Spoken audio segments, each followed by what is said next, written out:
Ireland, the green gleam of devilment in the corner of Europe's eye. A country second only to Wales and the ongoing in-joke of who can come up with the most ridiculous words that sound nothing like they're spelt. A place of saints, scholars and 13-year-old scobes wearing 120 quid Nikes but still want to know if you have any fags, kid. A lot of the world looks at Ireland as an almost magical paradise brimming with myth, freckles and mint-conditioned livers, despite being 95 years old and abused more times than the word racist among travellers. But not to worry, I'm here to take that old dusty rug out back and beat the life out of it and give you an honest look at my own little country. A nearly accurate guide to Ireland.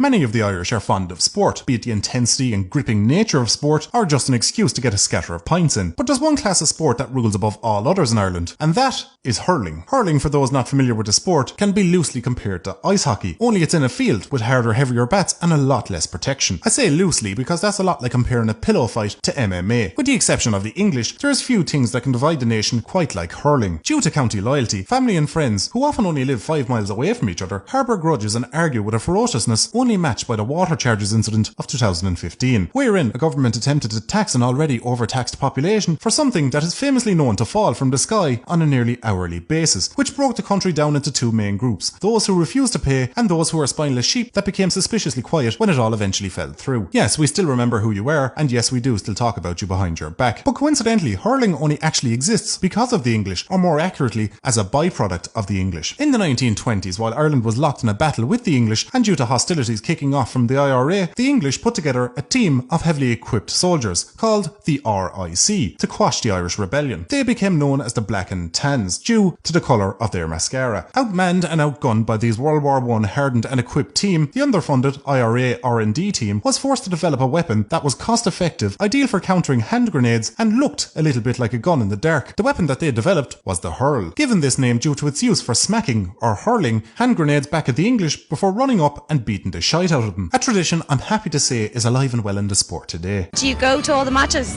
I used to, but not as much as I used to go, you know. When you're new to Ireland, you might be taken back by the vast variety of Irish accents on display. Unlike most countries who may be broken up to a handful of accents across a few hundred miles or so, in Ireland, each county has a differing accent, even if they're no more than a town apart, making it very easy to know exactly where somebody in Ireland is based from, solely from their accent. Of course, it would take some time for you to hone your ears on these accents, but to help you along, I'll give you some examples to help you identify the accents that you may come across. Thankfully, most of these accents can be summed up with just a single sound. Accent 1. Limerick. Known as the Chihuahua accent due to its fast and aggressive word choice, yet gets completely undermined by an almost irritating nasally tone and delivery.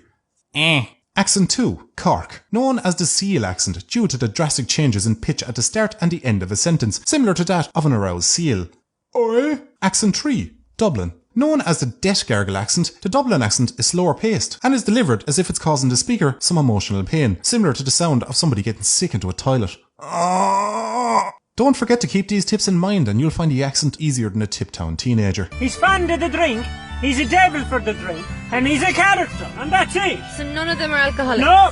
The accent isn't the only thing that stands out among the Irish. Certain words and phrases can make an Irishman stand out, like an erection at a funeral. So I'm going to go through some of these words and phrases to help you get an ear for our way with words and their meanings. Hang on now a second for a minute. A phrase used in order to stop somebody from speaking and allowing you to seamlessly transition into you calling them a liar. Getting the shift means to French kiss or to make out with somebody. Fun fact, the origin of this phrase goes all the way back to the Celtic tiger, when everybody was absolutely loaded, causing the entire population to be vastly overweight. In order to kiss someone, you'd often have to get a friend to help you physically move or shift them out of a chair.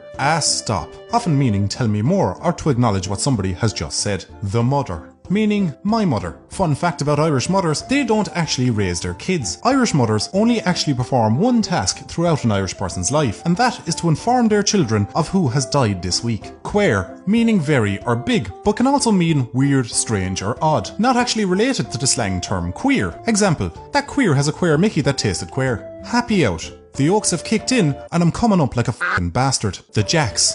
Meaning toilet or bathroom, named after Jackie Jacks, the first man in Ireland to own a toilet. Arseways typically means wrong or went wrong. Example, you told that joke, pure arseways. Asher look or look it. Used in a unique way to the Irish, it's often put just about anywhere in a sentence to help keep up the flow of the conversation. The closest meaning in the ordinary English dictionary would be yeah, or what can you do?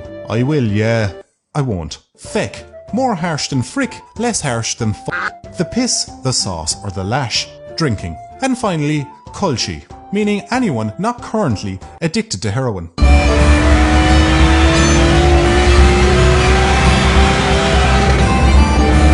So a lot of you must be wondering what it's like for a fella growing up in Ireland. And I can tell you, as soon as he hits 17 and gets that provisional licence, it's a life of glitz and glamour. It's all about tinted windows, loud exhausts and failed NCTs. It's about big spoilers, handbrake turns and no insurance. It's about black ice, blue neons and orange young ones. Of course, I'm talking about the ever omnipresent boy racers, a culture of car enthusiasts that live their life by phrases like, if it's not Jap, it's scrap, if it ain't rubbin', it ain't V-dubbin', and you'll need a f***ing magician to sort out the emissions. They live, breathe and often sleep in cars. It's cars for breakfast, cars for lunch and drive-through McDonald's for dinner. So in essence, you might be wondering, what exactly is a boy racer and what do they do? Well, a mostly nocturnal creature, boy racers typically only come out between the hours of 8 PM and 4 AM to gather in local car parks and talk about cars, do several hundred laps of the town and shout playful abuse at attractive women while driving past. Scientists are still unclear on how exactly this works for a mating call at attractive women, but the research is ongoing. What is known about boy racers breeding is that the high majority of them possess a more vultuous, honourless behaviour. Oftentimes, one lone male will venture outside the group and eventually return with a female of his own. This sparks a feeding frenzy among the rest of the boy racers, even those closest to him, wherein they'll attempt to steal the female and claim her as their own, using techniques such as peacocking with their cars and modifications, messaging them on the QT on Facebook, and taking them for a spin at 1 o'clock in the morning to a quiet field, woods or side of the road. Back in the early naughty noughties, boy racers had somewhat of a bad reputation among the general populace, known as criminals who drive around at dangerous speeds on public roads, destroy roads with tyre marks, wake up half the town at 2 o'clock in the morning with a 2 grand straight through stainless steel HKS exhaust with a pure mental induction kit slapped onto a Nissan Micra, and who had a very unhealthy obsession with these particular wolf race allies. But these days their reputations are somewhat a little bit more positive due to an ongoing battle with local taxi drivers. You see, given boy racers' fondness for staying up late and doing laps of the town and the laughable state of small town taxi services, they often offer and they're asked by their friends to drop them home after the pub or club. This has caused a loss of business to local taxi drivers, according to taxi drivers, though this is hotly contested by statisticians and researchers who performed a 6-month-long government-funded study by going out to bars and clubs every weekend and attempting to get a taxi home every night. They concluded at the end of the study that taxi drivers were, and I quote, as reliable as a pound shop condom, and added the service that they received from the boy racers as a substitute was of a much higher standard, stating, they even brought us the smacks for a taco chip and all, absolute legends.